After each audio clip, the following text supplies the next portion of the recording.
पहलवान साक्षी मलिक ने अपनी किताब में भारतीय जनता पार्टी के नेता और डब्ल्यूएफआई के पूर्व अध्यक्ष बृजभूषण सिंह पर गंभीर आरोप लगाए हैं। साक्षी मलिक ने अपनी किताब में बताया कि किस तरह बृजभूषण महिला पहलवानों को बिस्तर पर बिठाता था और बैट टच करता था। बकौल साक्षी मलिक, प्रेसिडेंट बनने के बाद बृजभूषण इंटरनेशनल कंपटीशन के लिए नेशनल कैंप में होने वाले सिलेक्शन ट्रायल को देखने के लिए अक्सर आने लगे, लेकिन वहां जल्द ही सभी लड़कियों को इस बात की भनक लग गई कि वहां उनका आना मात्र रेसलिंग तक सीमित नहीं था।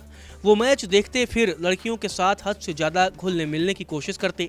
कुछ लड़कियों को वो अपनी नज़र पर चढ़ा लेते, उनके बारे में फिर वो हर बात जानना चाहते। यहाँ तक कि नेशनल कैंप में कुछ फिजियोथेरेपिस्ट ऐसे थे जिनका एकमात्र काम बृजभूषण शरण सिंह को ये बताना था कि वो लड़कियाँ क्या कर रही हैं, क्या वो ट्रेनिंग कर रही हैं या कैंप से बाहर ट्रैवल कर रही हैं या किसी को डेट कर रही हैं। कुछ लड़कियाँ बृजभूषण के अटेंशन को एंजॉय करती थी।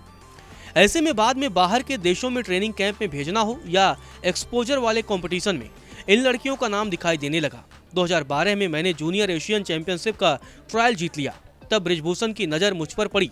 मेरे जीतने के बाद पास आकर कहा, यहाँ आओ मेरी बंदर। उसके बाद वो मुझे जब भी देखते बंदर बुलाते। मैंने उन्हें बंदर कहने से कई बार मना भी किया। साक्षी मलिक ने अपनी किताब में आगे लिखा कि ट्रायल मैच जीतने के कुछ हफ्तों के भीतर ही मेरे फ़ोन पर उनका कॉल आया। पूछने लगे मुझे किसी चीज़ की ज़रूरत तो नहीं है। उन्होंने आगे कहा, तुम अच्छी रेसलर हो, मैं तुम्हारे लिए प्रोटीन सप्लीमेंट्स भेजूंगा। जब मैंने उनकी बातों को तवज्जो नहीं दी तब उन्होंने कहा, मुझसे बात करती रहा करो, जब तक तुम मेरी बात मानोगी मैं तुम्हें बहुत आगे ले जाऊंगा। गौरतलब है, साक्षी मलिक का आरोप है कि 2012 में कजाकिस्तान के अलमाटी में एशियन जूनियर चैंपियनशिप के दौरान बृजभूषण ने उनका यौन शोषण किया था। साक्षी मलिक ने किताब में इस पूरी घटना का एक अलग चैप्टर में जिक्र किया है। घटना का जिक्र करते हुए साक्षी मलिक ने किताब में लिखा है कि जैसे ही पोडियम से उतरी बृजभूषण शरण सिंह खुद खड़े हो गए थे। उनके चेहरे पर एक बड़ी सी मुस्कान थी। वो बोले, मैंने भगवान से तुम्हें गोल्ड मेडल देने के लिए कहा था। कुछ अजीब तरह से अपने गले की लॉकेट वाली सोने की मोटी चेन दिखाते हुए कहा, इसमें हनुमान जी की तस्वीर थी। वो तुम्हारे मैच जीतते ही खो गई। भगवान ने मेरा लॉकेट ले लिया और तुम्हें गोल्ड दे दिया। उस समय मुझे समझ नहीं आया क्या बोलूं, लेकिन ये साफ था कि वो इसी बहाने मुझसे ज़रूरत से ज़्यादा मेल जोल बढ़ाने की कोशिश कर रहे थे। मुझे ये भी पता था कि इस समय जो होने वाला है उसे मैं सिर्फ टाल रही हूँ। मुझे पता था एक दिन ये मुझे अपने कमरे में बुलाकर उत्पीड़न कर सकते हैं। कैंप में पहले से ये अफवाहें थीं कि कैसे वो कुछ लड़कियों को होटल के कमरे में बुलाकर उन्हें मजबूर करते थे। ये सब सुनकर हमेशा से ही एक डर था, लेकिन मैं खेल पर ध्यान देकर इन बातों को भुला देती।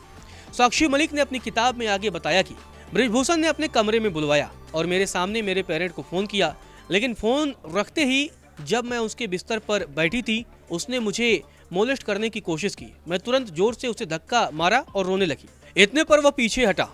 शायद उसे एहसास हो गया था कि जैसा वो चाहता है मैं वैसा नहीं होने दूंगी। वो कहने लगे, मैंने तुम्हें पापा जैसा पकड़ा, लेकिन मुझे पता था ऐसा कुछ भी नहीं था। मैं उसके कमरे में रोते हुए भागी और अपने कमरे में आई। अपने कमरे में वापस आकर मैं शॉक थी। मुझे अपने से घिन आ रही थी। किसी ने मेरे साथ गलत करने की कोशिश की। इसके साथ ही ये डर भी बैठ गया कि मैंने मना किया, इसीलिए वो मेरा रेसलिंग करियर खत्म कर सकता है। साक्षी मलिक ने किताब में जिक्र किया है कि इस घटना से उभरने में उन्हें 4 साल का लंबा समय लगा। साक्षी ने कहा कि इस घटना के बाद मुझ में कहीं अकेले जाने की हिम्मत नहीं रह गई थी। साक्षी मलिक ने आगे कहा कि इस घटना के कई सालों बाद भी मैं बृजभूषण से समान ढंग से बात कर पाने की स्थिति में आ पाई।